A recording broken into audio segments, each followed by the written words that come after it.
ሰላም የተወደዳችሁ የኤሪሳት ቴሌቪዥን ተከታታዮች፣ ለዛሬ ሰኔ 13 ቀን 2026 የተሰናዱ የረፋድ ዜናዎችን ወደ እናንተ ማድረስ እንጀምራለን።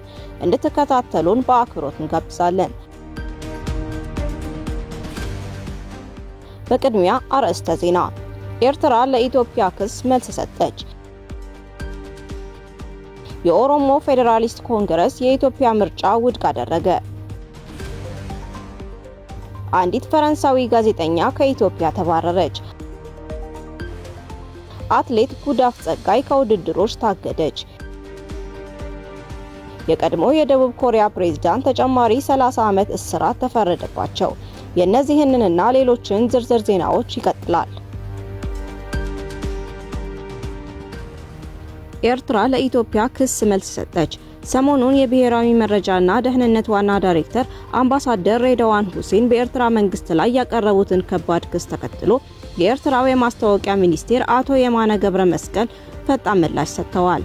አቶ ሬድዋን በህወሓትና በኤርትራ መካከል አዲስ ትብብር መጀመሩን በመጥቀስ በአልጀዚራ በኩል በነበራቸው ቆይታ በፌዴራል መንግስቱ ላይ አዲስ ጦርነት ሊከፈት ተዘጋጅተዋል ሲል ክስ አቅርበው ነበር።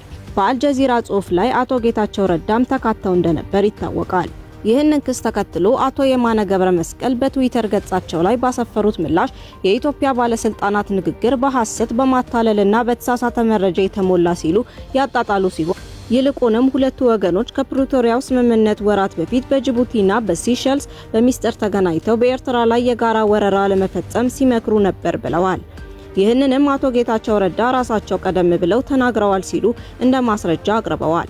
በመጨረሻም የኤርትራው ማስታወቂያ ሚኒስቴር በአሁኑ ወቅት በቀጠናው ለሚታየው አለመረጋጋት መንስኤው የኢትዮጵያ መንግስት ካለፈው ታህሳስ ወር ጀምሮ እያራመደው ያለው የባህር በር መሻት የከፈተው የጠባጫሪነት ንግግር ነው ያሉት አቶ የማነ አሁን የቀረበው ክስ ይሄንኑ የራሳቸውን የጦርነት አጀንዳ ለመሸፈን የታለመ የፕሮፓጋንዳ ዘመቻ ነው ሲሉ ምላሻቸውን ደምድመዋል።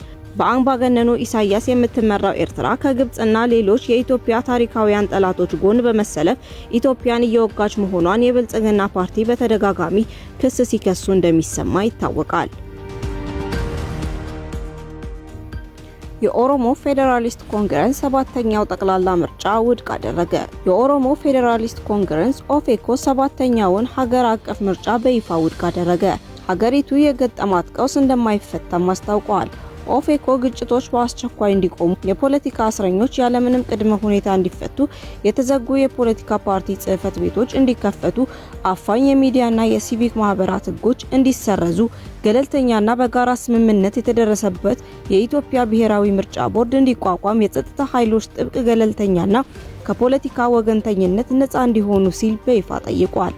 ኦፌኮ በመግለጫው መንግስት የተቃዋሚዎችን ድምጽና የኢትዮጵያን ህዝብ ለእውነተኛ ዲሞክራሲያዊ ሽግግር ጩኸት በጣም በሚያሳዝን ሁኔታ ወደ ጎን በመተውና ወሳኝ ማሻሻያዎችን ውድቅ በማድረግ የይስሙላ ምርጫ አድርጓል ብሏል። የኦሮሞ ፌዴራሊስት ኮንግረስ ኦፌኮ በምርጫ ጥቂት እጩዎችን ብቻ ያቀረበ ሲሆን ይህም በጣም የተገደበና ሙሉ በሙሉ ህግን ለማክበር ብቻ የተወሰደ እርምጃ መሆኑን አስታውቋል። አንዲት ፈረንሳዊ ጋዜጠኛ ከኢትዮጵያ ተባረረች። ላክርዋ በተሰኘ ጋዜጣ ላይ የምትሰራ አንዲት ፈረንሳዊት ጋዜጠኛ ከኢትዮጵያ መባረሯን ድርጅቷ የፈረንሳይ ዜና አገልግሎት አዣንስ ፍራንስ ፕሬስ ዛሬ ዘገበ። የዜና አገልግሎቱ እንደገለጸው ኢትዮጵያ በገለልተኛ ሚዲያዎች ላይ የምትወስደውን እርምጃ አጠናክራ ቀጥላለች። የ30 ዓመቷ ፈረንሳዊት ጋዜጠኛ አውጉስቲን ፓሲሊ ከጎርጎሮሳውያኑ 2023 ጀምሮ በኢትዮጵያ ዘጋቢ ሆና እያገለገለች ነበር። እንደ ፈረንሳዩ የዜና አገልግሎት ጋዜጠኛ አውጉስቲን የተባረረችበት ምክንያት ከባለስልጣናት ግልጽ የሆነ ምክንያት አልተቀመጠም። የጋዜጣው የውጭ ጉዳይ አዘጋጅ ለአጃንስ ፍራንስ ፕሬስ እንደገለጸው ግን ለመረዳት የማይቻልና በፕሬስ ነጻነት ላይ የተሰነዘረ ጥቃት ነው ብሎታል። ጋዜጠኛዋ የትግራይ ክልል ሁኔታ ለመዘገብ ባደረገችው ጥረት ለመባረሯ እንደ ምክንያት እንደሆነባት ታዛቢዎች ይገልጻሉ። በናይጄሪያ የሚገኙ ታጣቂ ቡድኖች በአስቸኳይ እጃቸውን እንዲሰጡ ጥሪ ቀረበ። በናይጄሪያ የሚንቀሳቀሱ የታጣቂ ቡድኖች ትጥቃቸውን ፈተው እጃቸውን እንዲሰጡ የሀገሪቱ ፕሬዝዳንት ቦላ ቲኑቡ ጥሪ ማቅረባቸውን ትናንት ሰኔ 12 ቀን 2026 የወጡ የዜና ዘገባዎች አመላክተዋል። ፕሬዝዳንት ቦላ ቲኑቡ ይህንን ያስጠነቀቁት የናይጄሪያን የዲሞክራሲ ቀን ምክንያት በማድረግ ለሀገሪቱ ሕዝብ ያስተላለፉት የቴሌቪዥን መልእክት ነው። ፕሬዝዳንቱ በንግግራቸው በሀገሪቱ እየተስፋፋ የመጣውን የሰዎች አፈናና በሺዎች የሚቆጠሩ ዜጎች ሕይወት እየቀጠፈ ያለው ጥቃት አጥብቀው አውግዘዋል። ፕሬዝዳንቱ አክለውም የታጣቂ ቡድኖች ሰላማዊ መንገድን መርጠው እጃቸውን የማይሰጡ ከሆነ ከመንግስት የጸጥታ ኃይሎች ብርቱና የማያዳግም ወታደራዊ እርምጃ እንደሚጠብቃቸው አስጠንቅቀዋል። ናይጄሪያ ለረጅም ዓመታት በተለያዩ የታጠቁና ጽንፈኛ ቡድኖች የጸጥታ ስጋት ውስጥ መቆየቷ ይታወቃል።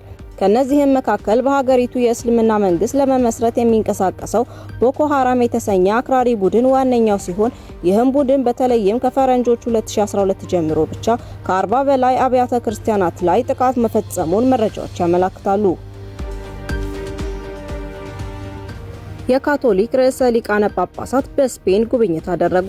ትናንት ሰኔ 12 ቀን 2026 ዓ.ም የወጣው መረጃ እንደሚያመለክተው የካቶሊክ ቤተክርስቲያን ርዕሰ ሊቃነ ጳጳስ አፍሪካውያን ስደተኞች ወደሚሻገሩባቸው የስፔን ደሴቶች ጉብኝት አድርገዋል። ጳጳስ ሊዮ 14ኛ በሀገሪቱ ባደረጉት ይፋዊ ጉብኝት ወቅት ከአንዳንድ ስደተኞች ጋር በመገናኘት እናንተ የኮድ ቁጥር ሳትሆኑ የሰው ልጅ ናችሁ በማለት መብታቸው እንዲጠበቅ መማጸናቸውን መረጃው ያብራራል። በርካታ ስደተኞች በምዕራብ አፍሪካ በኩል ወደ አውሮፓ ለመግባት የሚሞክሩ ሲሆን መጀመሪያ በአትላንቲክ ውቅያኖስ ላይ ወደሚገኙት የካናሪ ደሴቶች እንደሚሻገሩ ይታወቃል። የአቡነ ሊዮ 14ኛ ጉብኝት በዓለም ላይ ከፍተኛ ተጽዕኖ ያለው በመሆኑ የሚያስተላልፉት መልእክት የጎላ ሚና ሊኖረው እንደሚችል ተንታኞች ይገልጻሉ። የቀድሞ የደቡብ ኮሪያ ፕሬዝዳንት ተጨማሪ የ30 ዓመት እስራት ተፈረደባቸው። የቀድሞ የደቡብ ኮሪያ ፕሬዝዳንት ዩን ሱክ ዮል ተጨማሪ የ30 ዓመት እስራት እንደተፈረደባቸው ትላንት አርብ ሰኔ 12 አልጀዚራ ያወጣው መረጃ ያመለክታል። የቀድሞ መሪው ቀደም ሲል በቀረበባቸው ክስ በወህኒ ቤት የሚገኙ ሲሆን ይህንን አዲስ ፍርድ ሊቀበሉ የቻሉት በ2024 ሀገሪቱን ወደ አስቸኳይ ጊዜ አዋጅ በማስገባት በስልጣን ላይ ለመቆየት በማለም ነው። ይህንን ለማድረግ ሰሜን ኮሪያ ለማስቆጣትና ግጭት ለመቀስቀስ የሰው አልባ አውሮፕላን ኦፕሬሽን እንዲፈጸም ትዕዛዝ በመስጠታቸው እንደሆነ ሪፖርቱ ያመለክታል። የቀድሞ ፕሬዝዳንቱ ቀደም ሲልም በሀገሪቱ ወታደራዊ ሕግ ማወጃቸውን ተከትሎ ብቻ የ15 ዓመት እስራት ተፈርዶባቸው እንደነበር ይታወሳል። አትሌት ጉዳፍ ጸጋይ ከውድድሮች ታገደች። ኢትዮጵያዊቷ አትሌት ጉዳፍ ጸጋይ የተከለከለ የአበረታች መድኃኒት በመጠቀሟ ምክንያት ለ4 ወራት የሚቆይ እገዳ ተጣለባት። ዓለም አቀፍ የጸረ ዶፒንግ ተቋም ከውድድር በፊትና በኋላ ባደረገው ምርመራ አትሌቷ አፈጻጸምን የሚያሻሽሉና የተከለከሉ መድኃኒቶችን መጠቀሟን በማረጋገጡ ይህ የእገዳ ውሳኔ ሊተላለፍባት ችሏል። አትሌቷ የተጠቀመችው መድኃኒት በሰውነት ውስጥ ያለውን የኢስትሮጅን ሆርሞን መጠን ለመቀነስና ለጡት ካንሰር ሕክምና የሚያገለግል መሆኑ ተገልጿል። ባለፈው ጥር ወር አትሌት ጉዳፍ መድኃኒቱን የተጠቀመችው በገጠማት የጤና እክል ምክንያት በሐኪም ታዞላት እንደነበር በመከራከር የተለያዩ ሰነዶችንና ማስረጃዎችን አቅርባ ነበር። በተጨማሪም በየካቲት ወር መድኃኒቱን በሕክምና ምክንያት ለመጠቀም ከዓለም አትሌቲክስ ፌዴሬሽን ፈቃድ ለማግኘት ጠይቃ እንደነበር የደረሱን መረጃዎች ያመለክታሉ። የ29 ዓመቷ ጉዳፍ ጸጋይ በዓለም አቀፍ መድረክ ስኬታማ አትሌት ስትሆን በ2022 የ5000 ሜትር የዓለም ሻምፒዮንና የወርቅ ሜዳሊያ በ2020 የቶኪዮ ኦሎምፒክ ደግሞ የነሐስ ሜዳሊያ ለሀገሯ ማስገኘቷ ይታወሳል። እንዲሁም በ2023 በተካሄደው የዓለም ሻምፒዮን በ10000 ሜትር የውድድር የድል ባለቤት መሆኗ ይታወቃል። የተወደዳችሁ የኢሪሳት ቴሌቪዥን ተከታታዮች ለዛሬ ረፋድ የተዘጋጁ ዜናዎቻችንን በዚሁ አበቃን። በቀጣይ እስከምንገናኝ መልካሙን ሁሉ ተመኘን። ሰላም።